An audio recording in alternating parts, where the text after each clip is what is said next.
I stood there in my best dress, holding the fancy invitation in my shaking hand. The hostess looked at me like I was a stranger. "Sorry, you're not on the guest list," she said with a cold smile. My heart stopped. This couldn't be right. The invitation. It was my parents' 35th wedding party. Why wasn't I on the list? "There must be a mistake," I said. My voice was shaking. "I'm their daughter." The hostess looked at her list again. She shook her head. "No mistake. You're not here." I felt sick. Really sick. Like when you eat too much candy and your tummy hurts. That this hurt was in my heart. Then I heard laughing. Happy laughing from. Inside the big room, I walked to the archway and looked in. My mouth fell open. There was my mom. She was wearing her pretty blue dress.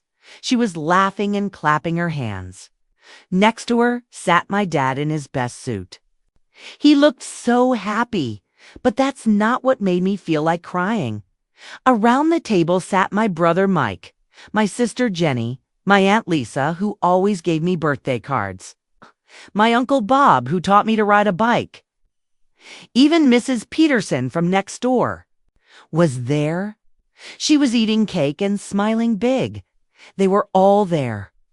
Every single person I loved.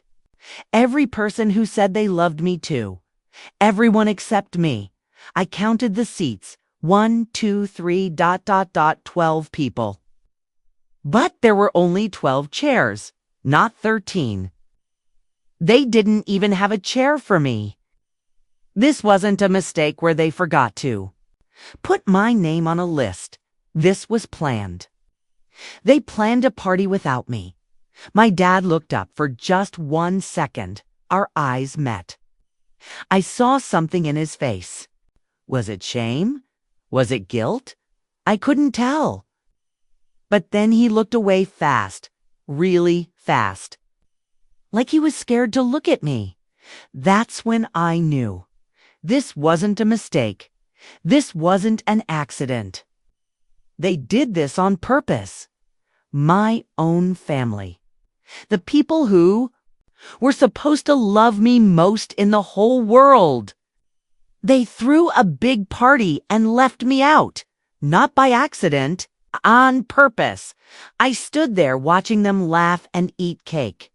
My cake, it should have been my party too. I helped plan parties for everyone. Else, I remembered everyone's birthdays. I bought presents. I made phone calls to keep everyone together, but they didn't want me there. My hands were shaking. My eyes started to get watery, but I didn't cry. Not yet. I was too shocked to cry. "Miss, you need to leave," the hostess said behind me. Her voice sounded mean now. This is a private party. I wanted to scream. I wanted to run in there and ask why. Why would they do this to me? What did I do wrong? But I just stood there, like a statue. Like I couldn't move. Then my sister Jenny looked toward the door. She saw me standing there. For a second, she looked surprised. Then she looked guilty, scared. I couldn't tell. But she quickly looked away and started talking to the person next to her. She saw me. She knew I was there. And she didn't do anything. That hurt even more than my dad looking away. I felt like I was going to throw up. The room started spinning a little bit. This couldn't be real. This had to be a bad dream. In a minute, I would wake up in my bed and laugh about this scary dream, but it wasn't a dream. It was real. My family had a party without me. The hostess touched my arm. "Miss, please leave now." I looked at the invitation in my hand one more time. It was real. It had my name on it. It had the right date, the right time, the right place. But I wasn't wanted here. I turned around and walked toward the door. Legs? felt like jelly. Each step was hard. Really hard. As I walked away, I heard more laughing, more happy voices. They were having fun. Without me, I got to my car and sat down. My hands were shaking so bad I could barely hold the car keys. I looked at the invitation again. That's when I noticed something. Something that made my blood feel cold. The invitation looked ... different. Different from the one I helped my mom address to Aunt Lisa last week. The paper was the same, the words were the same, but something was wrong. I looked closer. The ink looked newer on my invitation, like someone had written my name and address later. After they printed all the others, someone had made a fake invitation. Just for me. But why? Why would they invite me if they didn't want me there?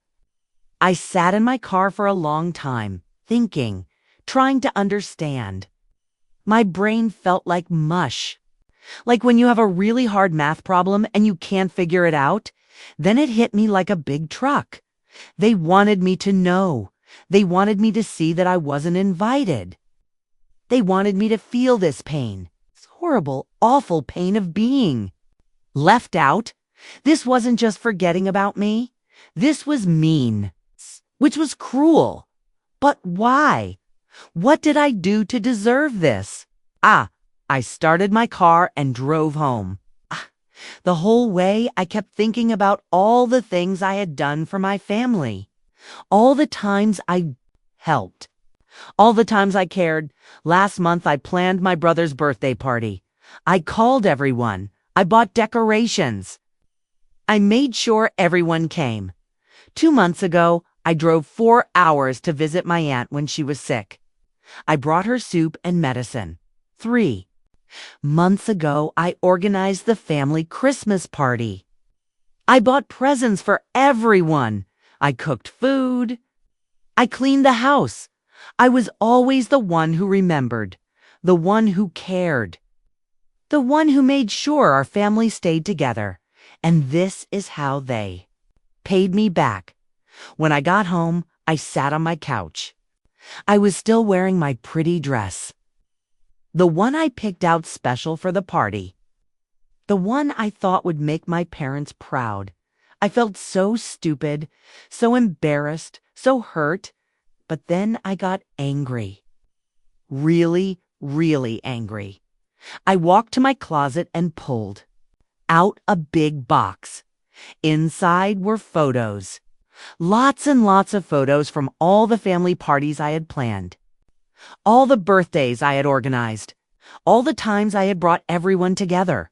I also had lists. Lists of phone numbers I had collected to invite people. Lists of foods I had bought. Lists of decorations I had put up. I had proof.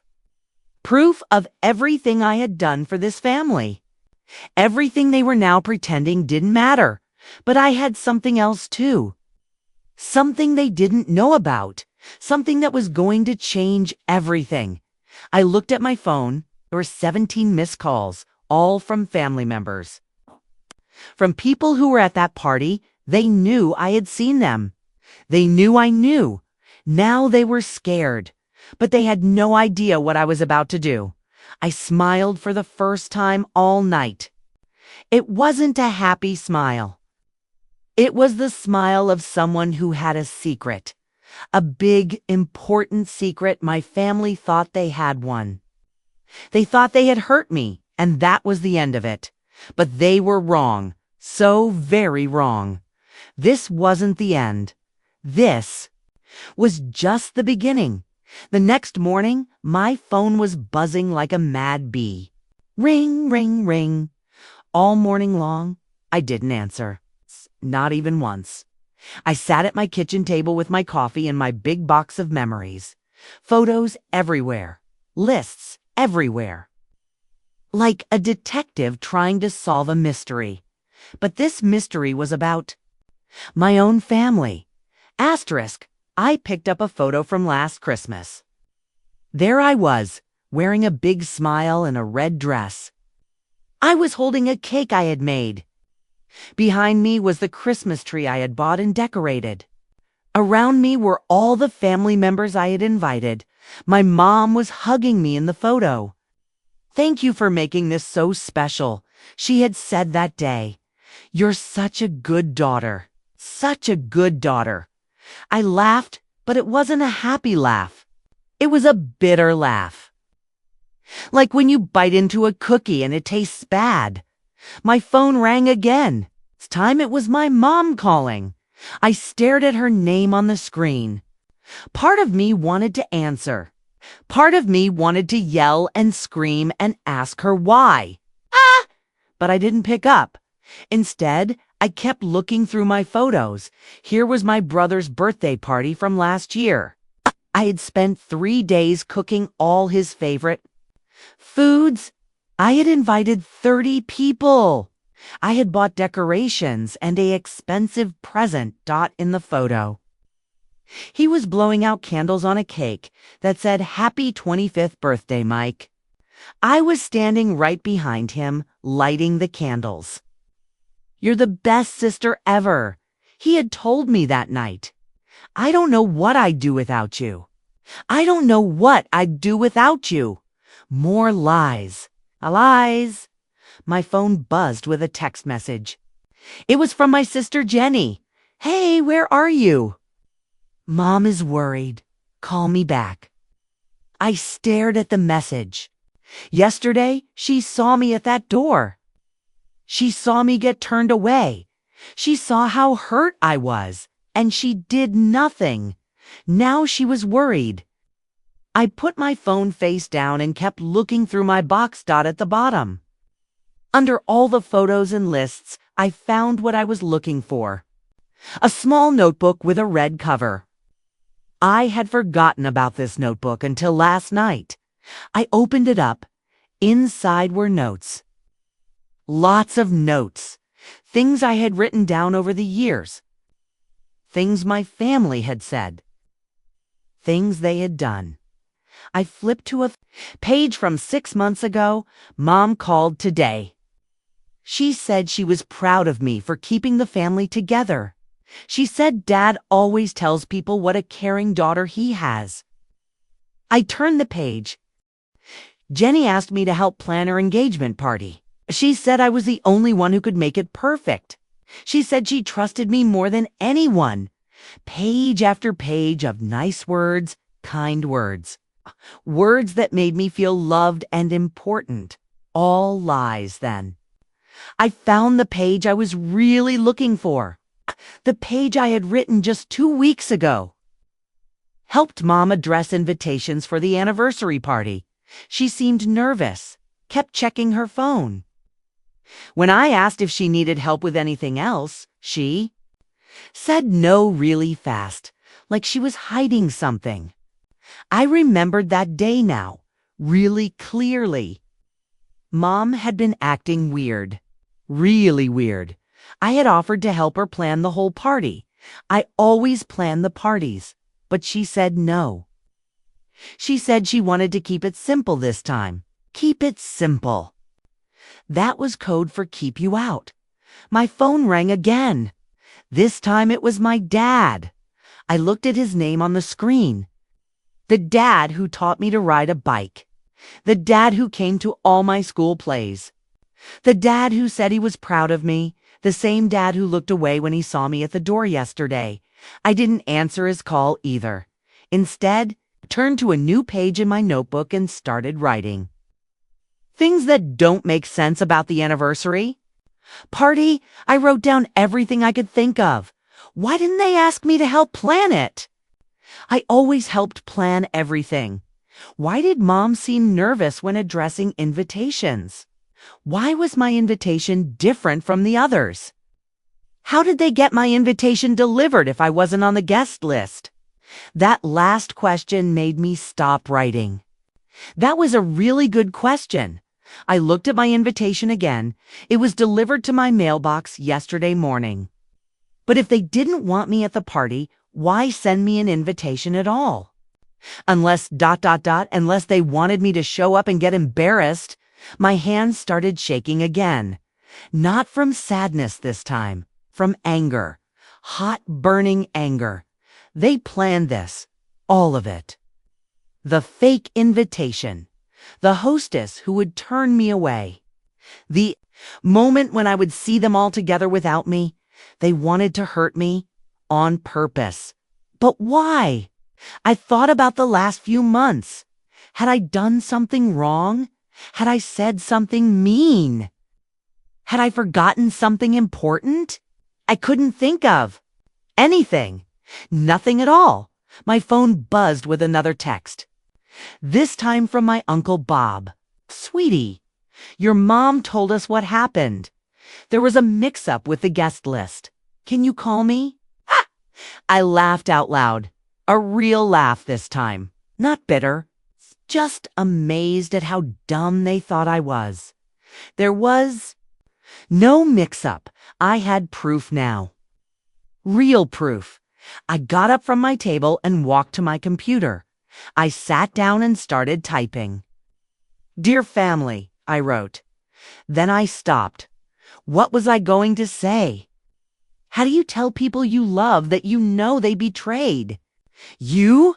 I deleted those words and started again. To the people I thought were my family, I kept typing. Yesterday was supposed to be a happy day. Mom and Dad's 35th anniversary. I was excited to celebrate with all of you. I stopped and looked at the screen. My words looked so sad. So hurt, I deleted everything and started over. This time I didn't write with sadness. I wrote with power. I know what you did. Those 5 words looked strong on the screen. Powerful. True. I kept writing. I know you planned to exclude me from the party. I know my invitation was fake. I know you wanted me to show up and get embarrassed. I know you all sat there and watched it happen. I was typing fast now. My fingers were flying over the keyboard. But here's what you don't know. I have been keeping track of everything. Every party I planned for you. Every birthday I remembered. Every time I helped when you needed me. Aha! Photos. I have lists. I have proof of how much I loved this family. I stopped typing and looked at what I had written. It was good. Really good. But I wasn't done yet. And I have something else. Something you never knew I had. Something that will change everything you think you know about me and about this family. I smiled as I typed those words, 'cause it was true.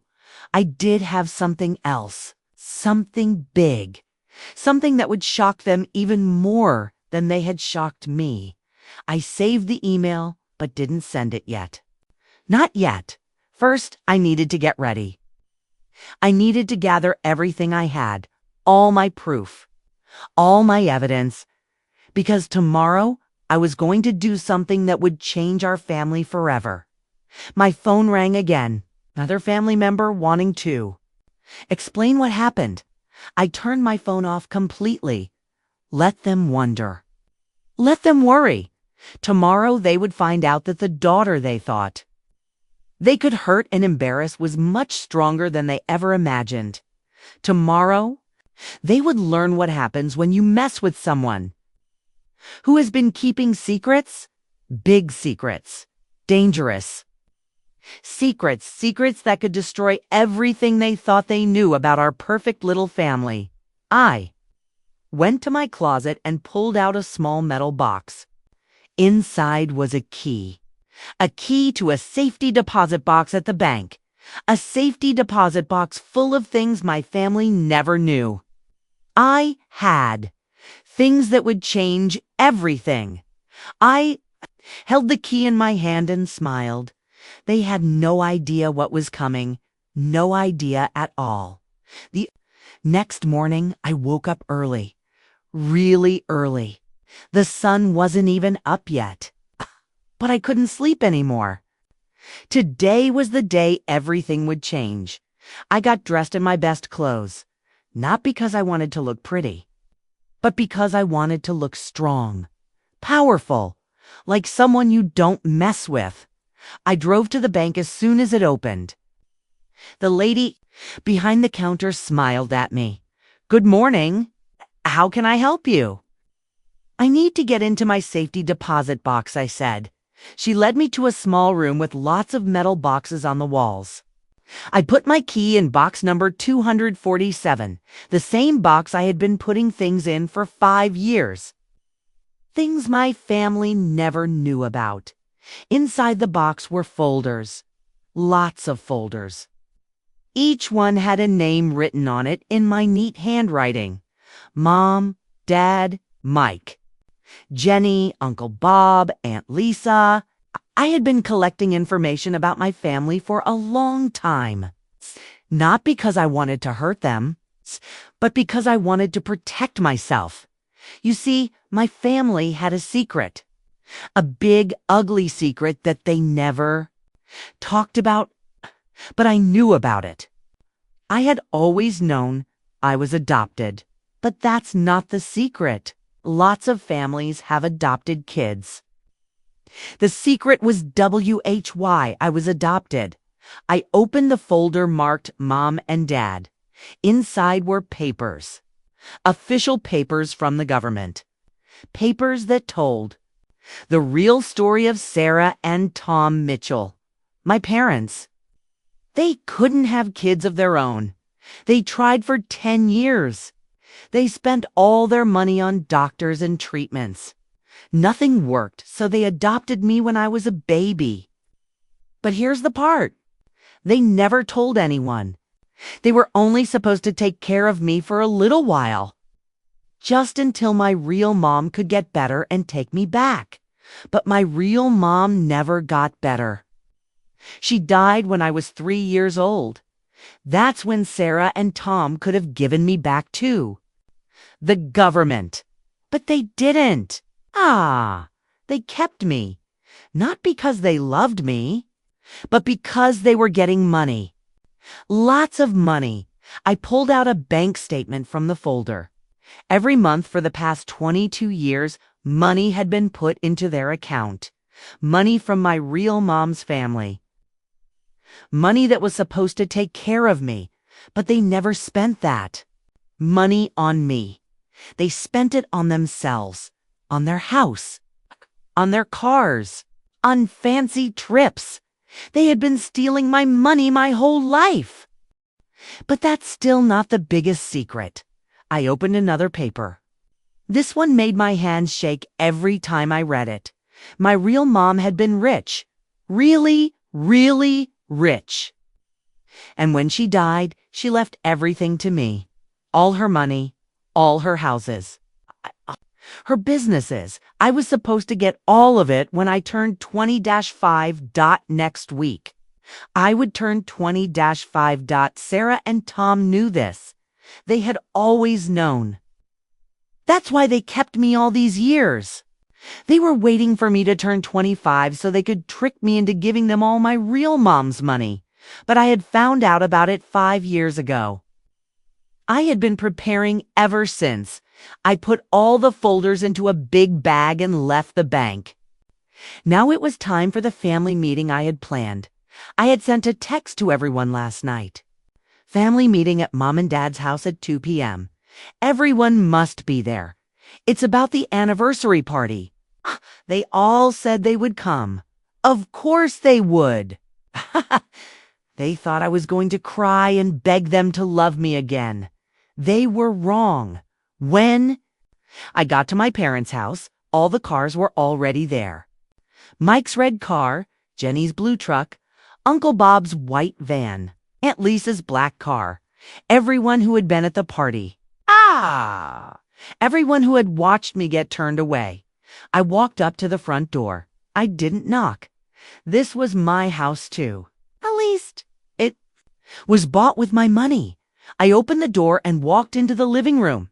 Everyone was sitting there looking nervous. Really nervous. "Oh, honey." My mom said, jumping up. "I'm so glad you're here. We need to talk about what happened. There was a terrible mistake. Sit down," I said. My voice was calm, quiet, but something in it made. My mom stopped talking and sit back down. I looked around the room at all their faces. These people who had pretended to love me. These people who had used me. "You want to know what happened at the anniversary party?" I said. "I'll tell you exactly what happened." I pulled out my phone and showed them a video. This is security camera footage from the restaurant. Everyone leaned forward to look. On the screen, you could see my dad talking to the hostess before the party started. You could see him giving her money. You could see him showing her a photo. My photo. He paid her to turn me away, I said. He gave her my picture so she would know who I was. This wasn't a mistake. This was planned. The room was so quiet you could hear a pin drop. Nobody was looking at me now. They were all looking at the floor. "But that's not the worst part," I continued. "The worst part is why you did it." I reached into my bag and pulled out the folders. "Did you think I would never find out?" I asked. "Did you think I was too stupid to figure it out?" My dad's face went white, really white, like he had seen a ghost. "You've been stealing from me my whole life," I said. "Taking money that belonged to me. Money from my real mom's family." My mom started crying, but not sad crying. Scared crying. "Next week when I turn 25, I'm supposed to inherit everything my real mom left me. Millions of dollars, 3 houses, 2 businesses." Jenny gasped. "You were going to ask me to share it all with you, weren't you?" I continued. "You were going to say we're family, and family shares everything." Uncle Bob started to say something, but I held up my hand. "But first, you wanted to break me down. You wanted to make me feel like I needed you. Like I was nothing without you. So you planned that humiliation at the restaurant?" I opened the folder with all their names on it. "Here are bank records showing all the money you stole. Here are the legal papers showing what I really inherit. Here are photos of all the parties I planned, all the times I helped you, all the ways I showed love to people who were just using me." I looked around the room one more time, and here's what's going to happen next. "I'm taking you all to court, getting back every penny you stole from me. I'm never speaking to any of you again." "Wait," my dad said, finally speaking. "You don't understand. We do love you. We kept you when we could have given you back." I laughed. A real laugh this time. "You kept me because I was worth money to you. You loved me because I made your lives easier. And you excluded me from that party because you thought you could manipulate me into giving you my inheritance."